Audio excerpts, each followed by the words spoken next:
Hello my dear lovely students, welcome back to my channel Shubham lecturer. Student, आज का ये video class 12 biology का एक मोस्ट इंपॉर्टेंट वीडियो है, क्योंकि इस वीडियो में हम पढ़ेंगे क्लास 12 बायोलॉजी के चैप्टर 8 से लेकर चैप्टर 13 तक जितने भी मोस्ट इंपॉर्टेंट क्वेश्चन आंसर हैं उनको हम इस वीडियो में पढ़ेंगे। अब आप कहेंगे सर आप चैप्टर 8 से क्यों स्टार्ट कर रहे हैं? देखिए स्टूडेंट, मैंने आपको चैप्टर 1 से लेकर चैप्टर 8 तक के क्वेश्चंस मैं आपको ऑलरेडी बता चुका हूं। ठीक है, आज बारी है चैप्टर 8 से चैप्टर 13 तक। और अगर देखा जाए तो चैप्टर 8, 9, 10, 11, 12, 13 ये चैप्टर हमारे बोर्ड एग्जाम की दृष्टि से बहुत ज्यादा इंपॉर्टेंट चैप्टर है। ठीक है, तो आज का ये वीडियो जितने भी हमारे स्टूडेंट इस बार 12th में जिनको 2024 में बायोलॉजी का पेपर देना है उनके लिए बहुत ही स्पेशल ये वीडियो है, क्योंकि अब ज्यादा टाइम नहीं है। तो कॉपी और पेन लेकर हमारे साथ बैठ जाइए, क्योंकि आज के इस वीडियो में हम उन क्वेश्चंस को पढ़ेंगे जो बहुत बार आपके एग्जाम में आए हैं, रिपीटेड है। ठीक है, तो चैप्टर कौन कौन से हैं जिनके क्वेश्चन हम इस वीडियो में पढ़ेंगे। आप लोग इस वीडियो को कर दीजिएगा लाइक, चैनल पर नए चैनल को सब्सक्राइब कर लीजिएगा, ताकि ऐसे ही मैं आपको और भी क्वेश्चंस और भी सब्जेक्ट के क्वेश्चंस प्रोवाइड करवा सकूं। सबसे पहले हम पढ़ेंगे मानव कल्याण में सूक्ष्म जीव। ये हमारा चैप्टर नंबर 8 है। देखिए नंबरिंग पर मत जाइएगा, इसमें मैंने 1, 2, 3 करके रखा है, बट ये चैप्टर 8 है। दूसरा हमारा चैप्टर होगा जो चैप्टर 9 है, जैव प्रौद्योगिकी सिद्धांत व प्रक्रम। फिर हम पढ़ेंगे जैव प्रौद्योगिकी एवं उसके अनुप्रयोग, जो कि हमारा होगा 10 नंबर चैप्टर। 11 नंबर चैप्टर है जीव और समष्टियां। 12 है पारितंत्र और 13 है जैव विविधता एवं संरक्षण। यानी कि इन 6 चैप्टर के क्वेश्चंस को हम इस वीडियो में कवर करने वाले हैं। तो चलिए टाइम वेस्ट नहीं करेंगे, एक एक चैप्टर के क्वेश्चन को ध्यान से पढ़ते हैं। सबसे पहले हम पढ़ेंगे मानव कल्याण में सूक्ष्म जीव, इस चैप्टर के क्वेश्चन को। तो चलिए स्टार्ट करते हैं। देखिए क्वेश्चन हमारा क्या है कि किस भोजन यानी कि आहार में लैक्टिक एसिड बैक्टीरिया मिलते हैं, इनके कुछ लाभप्रद उपयोगों का वर्णन करिए। देखिए मानव कल्याण में सूक्ष्म जीव, ये हमारे चैप्टर का नाम है। यानी कि बहुत सारे सूक्ष्म जीव होते हैं जो हमारे लिए हानिकारक होते हैं, हार्मफुल होते हैं, जिनसे हमारे अंदर रोग उत्पन्न होते हैं। जैसे विषाणु भी सूक्ष्म जीव है, जीवाणु भी है। लेकिन कुछ ऐसे सूक्ष्म जीव भी हैं जो मानव के लिए कल्याणकारी हैं, यानी कि मानव के लिए लाभदायक भी हैं। और यहां तक कुछ ऐसे भी सूक्ष्म जीव हैं, जीवाणु, जिनको मनुष्य खाते भी हैं। अब आप लोग कहेंगे सर सुनने में अच्छा नहीं लगेगा, बट ऐसा होता है, जाने अनजाने में आप उसका यूज कर रहे हैं। तो किस भोजन में लैक्टिक एसिड बैक्टीरिया मिलते हैं? बैक्टीरिया का मतलब जीवाणु, लैक्टिक एसिड जीवाणु, इनके कुछ लाभप्रद उपयोगों का वर्णन कीजिए। तो देखिए लैक्टिक एसिड बैक्टीरिया लैक्टिक अम्ल उत्पन्न करके दूध को दही में बदल देता है। यानी कि लैक्टिक एसिड बैक्टीरिया जो होते हैं वो लैक्टिक अम्ल उत्पन्न करके दूध को दही में बदल देते हैं। ये दूध की शर्करा लैक्टोज, दूध में देखिए लैक्टोज नामक शर्करा पाई जाती है, इसको लैक्टिक एसिड में बदलता है। लैक्टिक अम्ल दूध की प्रोटीन केसीन को जमाकर दही में परिवर्तित कर देता है। मतलब दूध में जो प्रोटीन पाए जाते हैं केसीन, उसको जमा कर लैक्टिक अम्ल जो है वो दूध को दही में परिवर्तित कर देता है। दूध से दही कैसे बनता है? दूध में हमारा जो है केसीन नामक प्रोटीन पाया जाता है। लैक्टिक अम्ल जो है इस केसीन को जमा देता है और ये दूध से दही में कन्वर्ट हो जाता है। ठीक है, यह जीवाणु दूध से लैक्टोज को निकाल देता है, परंतु बहुत से व्यक्तियों को बिना लैक्टोज के दूध पीने पर एलर्जी होती है। ये जीवाणु महत्वपूर्ण विटामिन B12 उत्पन्न करते हैं तथा ये सड़ाने वाले जीवाणु व हानिकारक सूक्ष्म जीवों की वृद्धि को रोकते हैं।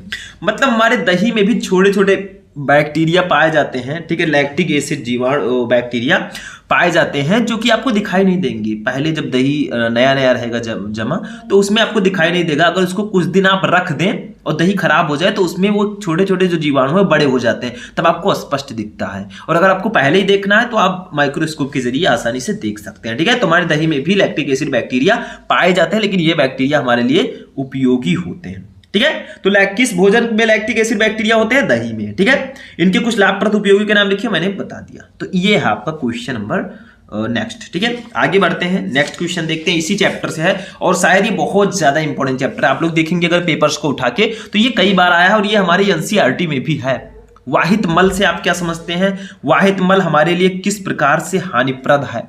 वाहित मल क्या होता है? सीवेज जिसको बोलते हैं हम इंग्लिश में। देखिए प्रतिदिन नगर व शहरों से व्यर्थ जल की बहुत बड़ी मात्रा जनित होती है। अगर आप लोग नगर या शहर में रहते हैं तो देखिए वहां पे वेस्टेज पदार्थ भी बहुत सारे होते हैं। तो व्यर्थ जल का मतलब उसमें मलमूत्र भी होगा, सारी चीजें होंगी। ठीक है, तो वो व्यर्थ जल होता है। इस व्यर्थ जल का प्रमुख घटक मनुष्य का मलमूत्र है। देखिए इस व्यर्थ जल का जो प्रमुख घटक है मनुष्य का मलमूत्र है। नगर में इस व्यर्थ जल को वाहित मल या सीवेज कहते हैं। यानी कि जो मलमूत्र होता है मनुष्य का, जिसमें पानी भी मिक्स होता है, वो थोड़ी गंदगी होती है, तो उसको हम शहरों में सीवेज बोलते हैं, उसी को वाहित मल बोलते हैं। तो प्रतिदिन नगरों व शहरों से व्यर्थ जल की बहुत बड़ी मात्रा जनित होती है, बहुत बड़ी मात्रा होती है उत्पन्न। इस व्यर्थ जल का प्रमुख घटक मनुष्य का मलमूत्र है। नगर में इस व्यर्थ जल को वाहित मल या सीवेज कहते हैं। वाहित मल हमारे लिए अग्र प्रकार से हानिकारक है, कुछ प्रकार से हानिकारक है। देखिए, वाहित मल सीवेज जो है, इसमें कार्बनिक पदार्थों की बड़ी मात्रा तथा सूक्ष्म जीव पाए जाते हैं जो अधिकांश का रोगजनकीय होते हैं। मतलब वाहित मल में ऐसे सूक्ष्म जीव पाए जाते हैं जो हमारे लिए हानिकारक होते हैं। ठीक है, दूसरा देखिए, वाहित मल में ऑक्सीजन की कमी होती है। वाहित मल में ऑक्सीजन कम पाया जाता है, इसलिए कार्बनिक पदार्थों का विघटन भी नहीं हो पाता। इसके फलस्वरूप वाहित मल वातावरण को भी प्रदूषित करते हैं। जो वाहित मल होते हैं भैया, वो वातावरण को भी प्रदूषित करते हैं। तो यही है वाहित मल। वाहित मल क्या है? जो नगरों में जो मलमूत्र होते हैं, वो ज्यादातर उसका जो घटक है वो मलमूत्र ही है, तो वो वाहित मल बनाता है। वाहित मल हमारे लिए बहुत ज्यादा हानिकारक होते हैं। उसमें छोटे छोटे सूक्ष्म जीव भी पाए जाते हैं जो हमारे लिए रोग जनकीय होते हैं, वो रोग उत्पन्न कर सकते हैं हमारे अंदर। और वाहित मल में ऑक्सीजन की मात्रा कम होगी तो कार्बनिक पदार्थों का विघटन नहीं होगा और ये हमारे वातावरण को भी प्रदूषित करेंगे। बस इतना सा लिखना है, इंपॉर्टेंट है बहुत ज्यादा। नेक्स्ट क्वेश्चन देखिए हमारा क्या है इसी चैप्टर से, बायोगैस के घटक गैसों के नाम लिखिए तथा इससे मनुष्य को होने वाले 2 लाभ लिखिए। बायोगैस है क्या, इसके कौन कौन से घटक हैं और इससे हमें लाभ क्या मिलता है, क्या बेनिफिट्स है हमारे लिए। तो देखिए, बायोगैस एक प्रकार से गैस हो जिसमें मुख्यतः मेथेन शामिल है। बायोगैस में मेनली मेथेन होता है, इसका मिश्रण है जो सूक्ष्मजीवी सक्रियता द्वारा उत्पन्न होती है। कुछ बैक्टीरिया जो सेल्यूलोजीय पदार्थों पर अवायवीय रूप से उगते हैं, वो कार्बन डाइऑक्साइड तथा हाइड्रोजन के साथ साथ बड़ी मात्रा में मेथेन भी उत्पन्न करते हैं। मतलब बायोगैस का जो मुख्य घटक है गैस, वो मेथेन है। ठीक है, और बायोगैस एक प्रकार से गैसों का मिश्रण है जिसमें मेनली मेथेन होता है, कार्बन डाइऑक्साइड होगा, हाइड्रोजन होगा। ठीक है, जो सूक्ष्मजीवी सक्रियता द्वारा ये उत्पन्न होता है बायोगैस। कुछ बैक्टीरिया जो सेल्यूलोजीय पदार्थ पर अवायवीय रूप से उगते हैं, वो कार्बन डाइऑक्साइड तथा हाइड्रोजन के साथ साथ बड़ी मात्रा में मेथेन भी उत्पन्न करते हैं, ये बायोगैस है। ठीक है, तो ये हमारा नेक्स्ट क्वेश्चन। इसी चैप्टर का अभी हम देख रहे हैं मानव कल्याण में सूक्ष्म जीव, क्योंकि ये चैप्टर हमारे एग्जाम की दृष्टि से देखा जाए तो बहुत इंपॉर्टेंट है, क्योंकि इसमें ऐसे ऐसे क्वेश्चंस हैं जो कई बार आपके एग्जाम में आ चुके हैं। नेक्स्ट क्वेश्चन देखिए इसी से, उन सूक्ष्म जीवों के नाम बताओ जिनसे साइक्लोस्पोरिन ए प्रतिरक्षा निषेधात्मक औषधि, साइक्लोस्पोरिन ए जो है ये प्रतिरक्षा निषेधात्मक औषधि है। ठीक है, मेडिसिन है, तथा स्टैनिन जो कि रक्त कोलेस्ट्रॉल लघुकरण कारक है, इसको प्राप्त किया जाता है। यानी कि बहुत इंपॉर्टेंट क्वेश्चन है। आप आगे के क्लासेस में जाएंगे, नीट या किसी की तैयारी करेंगे तो ये क्वेश्चन आपको देखने को मिलेगा कि वो कौन से सूक्ष्म जीव हैं जिनसे साइक्लोस्पोरिन ए तथा स्टैनिन को प्राप्त किया जाता है। तो देखिए, फर्स्ट है साइक्लोस्पोरिन ए का उत्पादन ट्राइकोडर्मा पॉलीस्पोरम नामक कवक से किया जाता है। मतलब फंगाई जो है ये भी एक सूक्ष्म जीव है। तो साइक्लोस्पोरिन ए फंगाई मतलब कवक, ठीक है, जिनसे मनुष्यों में मेनली जो दाद आप लोग देखे होंगे एक वो होता है, ठीक है, फंजाई के कारण। तो साइक्लोस्पोरिन ए का उत्पादन ट्राइकोडर्मा पॉलीस्पोरम नामक कवक से किया जाता है। दूसरा स्टैनिन या इसे लोमास्ट्रेटिन का उत्पादन मोनास्कस परप्यूरियस से किया जाता है। मतलब अगर देखा जाए साइक्लोस्पोरिन ए का उत्पादन ट्राइकोडर्मा पॉलीस्पोरम फंगाई से किया जाता है, और स्टैनिन जिसको हम लोभा स्टैनिन भी बोलते हैं, इसका उत्पादन मोनास्कस परप्यूरियस से किया जाता है। बस यही 2 लाइनें आपको याद रखनी है क्योंकि ये दोनों इंपॉर्टेंट लाइन है। ठीक है, चलिए आगे बढ़ते हैं नेक्स्ट क्वेश्चन। अब देखिए स्टूडेंट, नेक्स्ट क्वेश्चन जो हमारा है वो भी इसी चैप्टर का है। नाइट्रोजन स्थिरीकरण करने वाले 2 सूक्ष्म जीवों के नाम लिखिए। मतलब ऐसे कौन से 2 सूक्ष्म जीव हैं जो नाइट्रोजन का स्थिरीकरण करते हैं। ठीक है, ये क्वेश्चन भी इंपॉर्टेंट है। देखिए क्या है, फर्स्ट है राइजोबियम। ये जो है एक ऐसा सूक्ष्म जीव है जो नाइट्रोजन स्थिरीकरण में भाग लेता है। दूसरा एजेटोबैक्टर, थर्ड है नॉस्टॉक और फोर्थ है इनाबिना। ये जो चारों हैं ये नाइट्रोजन स्थिरीकरण में भाग लेने वाले सूक्ष्म जीव हैं। बाय द वे आपको 2 ही लिखना था, मैंने 4 बता दिया। ठीक है, नेक्स्ट क्वेश्चन अब हम लोग देखेंगे। देखिए नेक्स्ट क्वेश्चन है, डीएनए के खंडों को आपस में किस एंजाइम से जोड़ा जाता है। ये हमारे चैप्टर 9 का क्वेश्चन है, जैव प्रौद्योगिकी सिद्धांत व प्रक्रम। यानी कि डीएनए के खंडों को आपस में किस एंजाइम के द्वारा जोड़ा जाता है। अगर डीएनए मान लीजिए खंड में है तो उसको किस एंजाइम के द्वारा हम जोड़ सकते हैं। तो डीएनए लाइगेज बोलते हैं उसको, या आप लोग लिख सकते हैं लाइगेज। लाइगेज एक ऐसा एंजाइम होता है जिससे हम डीएनए के खंडों को, टूटे टूटे अलग अलग खंडों को भी आपस में इजिली जोड़ सकते हैं। ठीक है, तो डीएनए लाइगेज होता है। ये हमारे जैव प्रौद्योगिकी चैप्टर का इंपॉर्टेंट क्वेश्चन है। इसमें और भी क्वेश्चंस हैं जो मैं आगे आगे आपको बताता रहूंगा। ठीक है, चलिए आगे बढ़ते हैं नेक्स्ट क्वेश्चन। अब देखिए नेक्स्ट क्वेश्चन हमारा है कि पारजीनी जंतु क्या है। ठीक है, पारजीनी जंतु जिसको हम लोग ट्रांसजेनिक बोलते हैं ट्रांसजेनिक एनिमल से आप क्या समझते हैं, उदाहरण भी समझाइए। पारजीवी जंतु क्या हम, ये क्या होते हैं और उदाहरण के साथ आपको समझाना है। देखिए सिंपल सा है, पारजीवी जंतु ऐसे जंतु जिनके डीएनए परिचालन विधि द्वारा अतिरिक्त जीन व्यवस्थित कर दिया, जिनमें, ठीक है, जिनमें डीएनए परिचालन विधि द्वारा अतिरिक्त जीन व्यवस्थित कर दिया जाता है तथा जो अपना लक्षण भी व्यक्त करते हैं, पारजीवी जंतु कहलाते हैं। यानी कि ऐसे जंतु जिनमें हम डीएनए परिचालन विधि द्वारा एक दूसरा जीन उसके अंदर व्यवस्थित कर दें तथा जो अपना लक्षण भी व्यक्त करे। भाई जीन जो है वो लक्षण को निर्धारित करता है, ठीक है, तो उसको पारजीवी जंतु कहते हैं। मतलब आप किसी एक ऐसे जंतु को ले लीजिए और उसमें डीएनए परिचालन विधि द्वारा एक दूसरा जीन व्यवस्थित कर दें और वो जीन अपना लक्षण भी व्यक्त करे, तो ऐसे जंतु को पारजीवी जंतु कहेंगे। सिंपल सा है कि ऐसे जंतु जिनमें डीएनए परिचालन विधि द्वारा अतिरिक्त जीन व्यवस्थित कर दिया जाता है तथा जो अपना लक्षण भी व्यक्त करता है, वो पारजीवी जंतु कहलाते हैं। उदाहरण देखिए, जैसे डॉली नामक भेड़, जापान में निर्मित नोटो एवं कागा नामक गायें, मीरा नामक बकरी, ये सब जो है ये पारजीवी जंतु हैं, क्योंकि इसमें डीएनए परिचालन विधि द्वारा अतिरिक्त जीन व्यवस्थित कर दिया गया और जिन्होंने अपना लक्षण भी व्यक्त किया, तो ये होते हैं पारजीवी जंतु। ठीक है, चलिए नेक्स्ट क्वेश्चन देखते हैं इसी चैप्टर का। अब देखिए स्टूडेंट, जो नेक्स्ट क्वेश्चन है वो इसी चैप्टर का है और ये इतना ज्यादा इंपॉर्टेंट क्वेश्चन है जो अभी मैंने पारजीवी जंतु बताया, आप देख लीजिए जाकर पेपर 14, 15, 16, 17, 18, 19, 20, 22 सब में वो आ चुका है। ऐसे ही बायोपायरेसी किसे कहते हैं या बायोपायरेसी क्या है, ये भी बहुत बार आया है, आप देखेंगे पेपर, ठीक है, तब आपको पता चलेगा बायोपायरेसी किसे कहते हैं। देखिए ये दोनों क्वेश्चन बहुत ज्यादा इंपॉर्टेंट है, आप लोग वीवीआई की कैटेगरी में बहुत आसानी से रख सकते हैं। देखिए मल्टीनेशन, बायोपायरेसी क्या है, मल्टीनेशन कंपनियों व दूसरे संगठनों द्वारा किसी राष्ट्र या उससे संबंधित लोगों से बिना व्यवस्थित अनुमोदन व क्षतिपूरक के जैव संसाधनों का उपयोग करना बायोपायरेसी कहलाता है। मतलब मल्टीनेशन कंपनियों के द्वारा या दूसरे संगठनों द्वारा किसी राष्ट्र या उससे संबंधित लोगों से बिना व्यवस्थित अनुमोदन व क्षतिपूरक के जैव संसाधनों का उपयोग करना बायोपायरेसी कहलाता है। मतलब आप किसी राष्ट्र में गए, ठीक है, आपकी कंपनी है या संगठन है और वहां के राष्ट्र से संबंधित लोगों से बिना अनुमोदन, बिना व्यवस्थित किए आप वहां पे जैव संसाधनों का उपयोग कर रहे हैं, तो ये बायोपायरेसी होगा। सिंपल सा देख लीजिए, मल्टीनेशन कंपनियों व दूसरे संगठनों द्वारा किसी राष्ट्र या उससे संबंधित लोगों से बिना व्यवस्थित अनुमोदन व क्षतिपूरक के जैव संसाधनों का उपयोग करना बायोपायरेसी कहलाता है।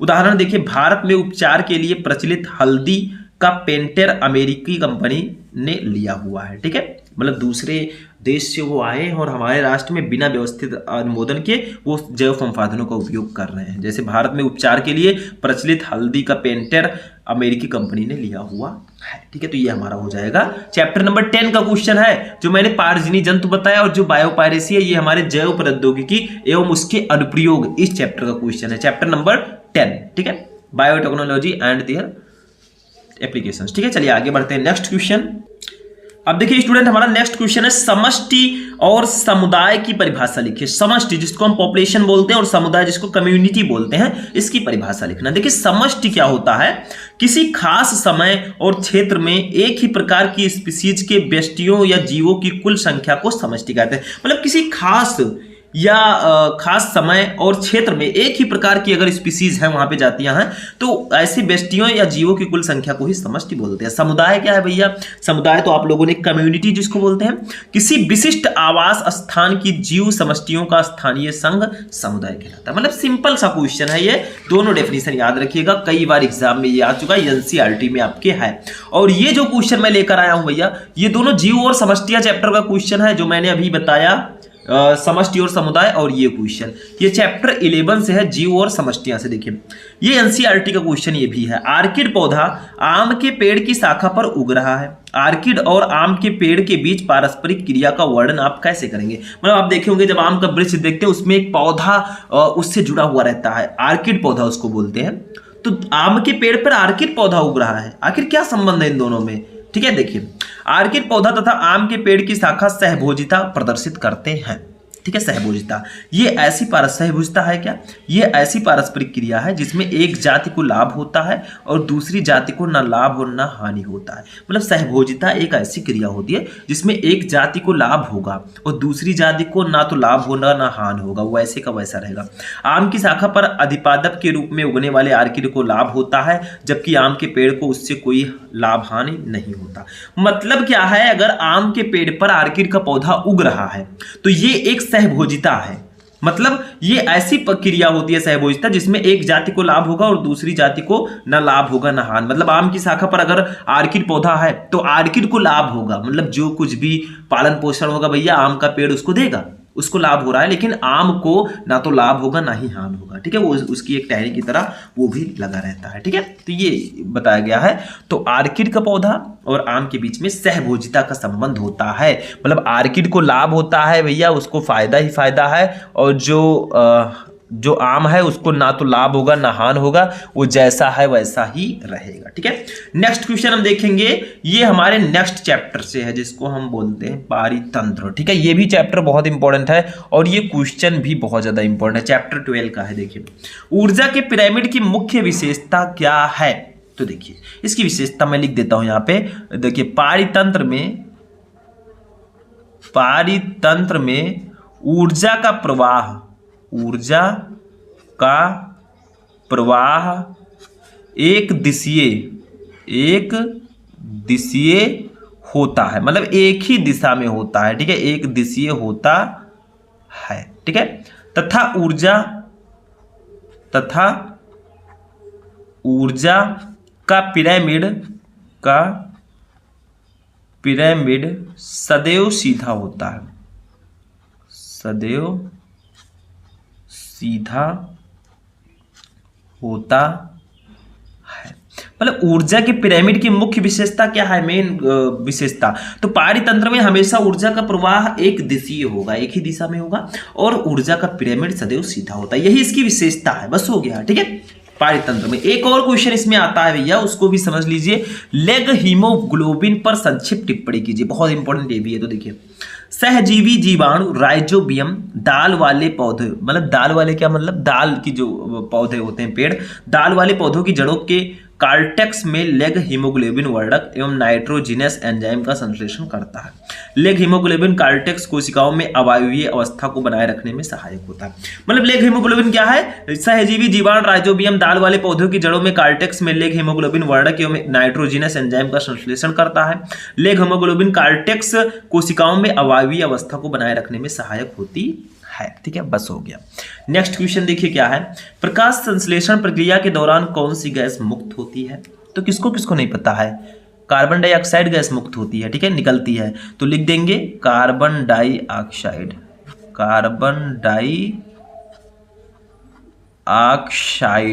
ठीक है, ऑक्साइड गैस मुक्त होती है, गैस मुक्त होती है।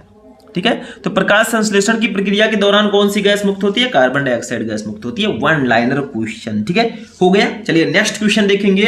अब जो क्वेश्चन होंगे हमारे लास्ट चैप्टर का होगा।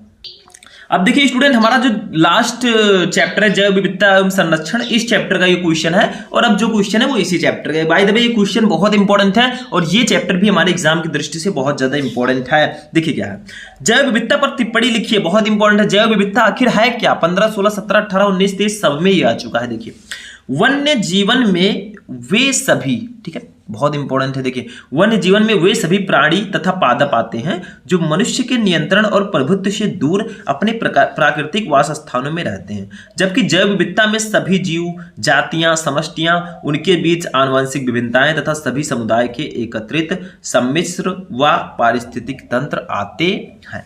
मतलब क्या है मेरा? देखिए, वन्य जीवन में ऐसे प्राणी आएंगे तथा पौधे आएंगे जो मनुष्य के नियंत्रण और प्रभुत्व से दूर अपने प्राकृतिक वास स्थानों में रहेंगे, जबकि जैव विविधता क्या होती है? जैव विविधता में सभी जीव होंगे, जातियां होंगी, समष्टियां होंगी और उनके बीच आनुवंशिक विभिन्नताएं तथा सभी समुदाय के एकत्रित सम्मिश्र व पारितंत्र आते हैं। ये जैव विविधता है। ठीक है, आगे बढ़ते हैं। नेक्स्ट, ये इंपॉर्टेंट है। देखिए, ये भी क्वेश्चन IUCN तथा WWF रहेगा। ठीक है, मतलब 2 बार W रहेगा, तो उसको मैं लिख देता हूं WWF का पूरा नाम लिखिए, IUCN।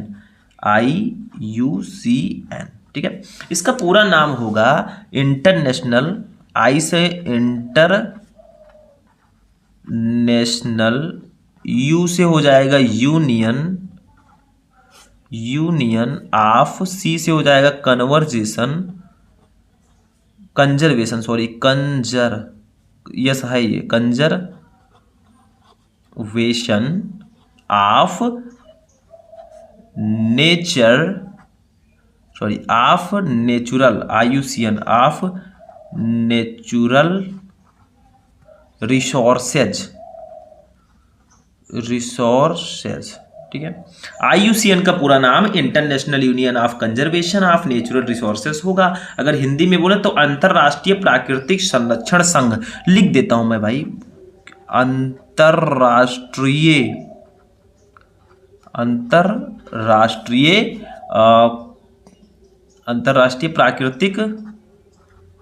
प्राकृतिक संरक्षण संघ, ठीक है। ये होगा IUCN का पूरा नाम, हिंदी इंग्लिश दोनों मैंने बता दिया। अब WWF का पूरा नाम क्या होगा, इसको भी लिख देते हैं WWF।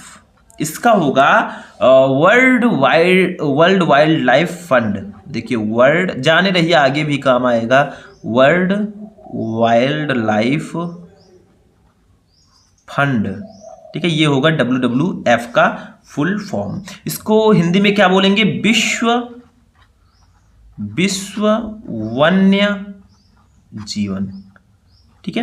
ये हमारा हो जाएगा वर्ल्ड वाइल्ड लाइफ फंड। तो ये होगा IUCN का पूरा नाम international union of conservation of natural resources, यानी कि अंतरराष्ट्रीय प्राकृतिक संरक्षण संघ। WWF का पूरा नाम वर्ल्ड वाइल्ड लाइफ फंड, विश्व वन्य जीवन। बस हो गया, सिंपल सा है। नेक्स्ट क्वेश्चन देखिए, ये क्वेश्चन बहुत ज्यादा इंपॉर्टेंट है हमारे एग्जाम की दृष्टि से। देखिए विलुप्त प्रजातियां क्या है, विलुप्त प्रजातियां नाम से स्पष्ट है, विलुप्त का मतलब जो गायब हो चुकी हैं, ठीक है, वो क्या है। देखिए जीव जंतुओं की वे प्रजातियां जिनका अस्तित्व वर्तमान में पृथ्वी पर से पूर्ण रूप से समाप्त हो गया, विलुप्त प्रजातियां कहलाती हैं। अपनी भाषा में केवल लिख देना, आप लोगों को विलुप्त का पता है कि आखिर विलुप्त का मतलब होता क्या है, थोड़ा सा चेंज करके अपनी भाषा में लिखिए कि जीव जंतुओं की वे प्रजातियां जिनका अस्तित्व वर्तमान में पृथ्वी पर से पूर्ण रूप से समाप्त हो गया।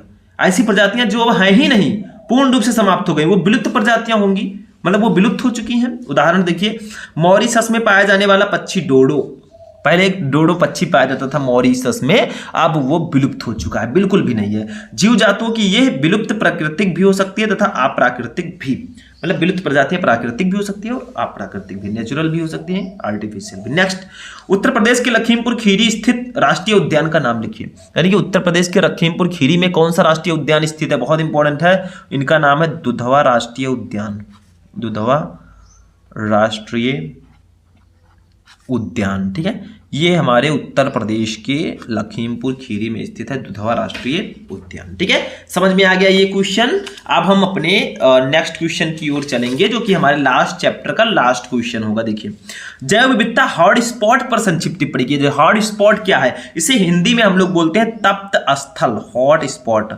तप्त स्थल। हॉट स्पॉट क्या होता है, देखिए वो भौगोलिक क्षेत्र जहां की जैव विविधता संकट में होती है, तप्त स्थल कहलाता है। मतलब जहां जैव विविधता हमारी संकट में होगी वो तप्त स्थल कहलाएगा। जैव विविधता के अंतर्गत समष्टि, समुदाय, सारी चीजें आती हैं। तो ऐसा भौगोलिक क्षेत्र जहां जैव विविधता संकट में होती है वो तप्त स्थल या हॉट स्पॉट कहलाता है। ये हमारे फोन वाला हॉट स्पॉट नहीं है, दूसरा है, ठीक है। हिमालय, पूर्वी हिमालय, इंडो बर्मा तथा पश्चिमी घाट भारत में स्थित प्रमुख तप्त स्थल हैं। मतलब हमारे भारत में हिमालय, जिसको पूर्वी हिमालय मतलब इंडो बर्मा तथा पश्चिमी घाट, ये हमारे भारत में स्थित तप्त स्थल है। मतलब यहाँ पे प्रजातियां, जीव जंतुएं नहीं पाई जाएंगी क्योंकि ये संकट में है, यहाँ की जैव विविधता संकट में होती है। तो तप्त स्थल, हॉट स्पॉट का मतलब जान ही गए, ऐसा भौगोलिक क्षेत्र जहाँ की जैव विविधता संकट में होती है वो तप्त स्थल कहलाता है। जैसे हिमालय, पूर्वी हिमालय, इंडो बर्मा तथा पश्चिमी घाट भारत में स्थित प्रमुख तप्त स्थल है। बस हो गया, सिंपल सा है क्वेश्चन, सिंपल सा आंसर, कुछ करना है नहीं हमें। तो ये हमारा लास्ट चैप्टर का लास्ट क्वेश्चन था, ठीक है। तो आज के इस वीडियो में हमने पूरे बायोलॉजी के मोस्ट इंपॉर्टेंट क्वेश्चन आंसर को जाने, इसको तैयार कर लीजिएगा। सारे के सारे क्वेश्चन बहुत ज़्यादा इंपॉर्टेंट हैं। अगर आप लोग ऐसे ही और भी बहुत सारी क्लासेस चाहते हैं तो इस वीडियो को लाइक कीजिए, चैनल पर नए चैनल को सब्सक्राइब कर लीजिए। मिलेंगे हम नेक्स्ट वीडियो में नेक्स्ट टॉपिक के साथ, तब तक के लिए जय हिंद।